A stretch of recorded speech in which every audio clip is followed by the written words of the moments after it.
इस्लाम कैसे फैला? एक ईमान अफरोज कहानी। तकरीबन 1400 साल पहले दुनिया में हर तरफ जुल्म, जहालत और बुराई आम थी। लोग बुतों की पूजा करते थे, कमजोरों पर जुल्म होता था और सच्चाई और इंसाफ की कद्र कम हो चुकी थी।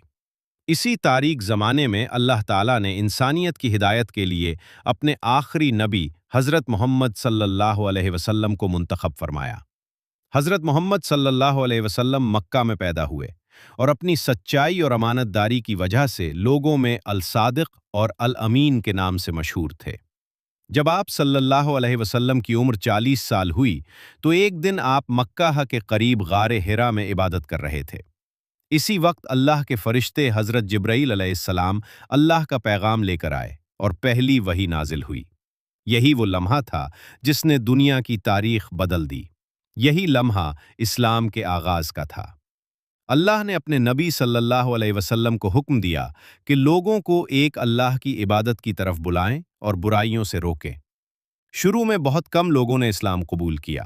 सबसे पहले ईमान लाने वालों में हज़रत खदीजा रज़ी अल्लाह अन्हा, हज़रत अली रज़ी अल्लाह अन्हो और हज़रत अबू बकर रज़ी अल्लाह अन्हो शामिल थे। मक्का के मुशरिकीन को इस्लाम की तालीमात पसंद नहीं आईं, क्योंकि इस्लाम जुल्म, झूठ और बुत परस्ती के खिलाफ था।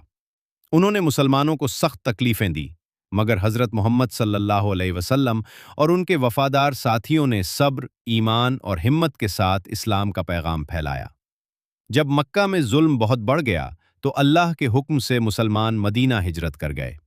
इस अजीम वाक़ये को हिजरत मदीना कहा जाता है। मदीना में इस्लाम को मजबूत बुनियाद मिली और वहाँ मोहब्बत, भाईचारे और इंसाफ पर मबनी मुआशरा कायम हुआ। आहिस्ता आहिस्ता इस्लाम की सच्चाई और अच्छे अखलाक ने लोगों के दिल जीत लिए। बाद में मक्का भी बगैर बड़ी लड़ाई के फतह हो गया, जिसे फतह मक्का कहा जाता है। इस मौके पर हज़रत मोहम्मद सल्लल्लाहु अलैहि वसल्लम ने अपने दुश्मनों को माफ़ कर दिया। ये मंजर देखकर बहुत से लोगों की आंखों में आंसू आ गए और उनके दिल इस्लाम की तरफ माइल हो गए। यूं इस्लाम मोहब्बत, इंसाफ, सच्चाई और सब्र की तालीमात के जरिए दुनिया में फैलता गया।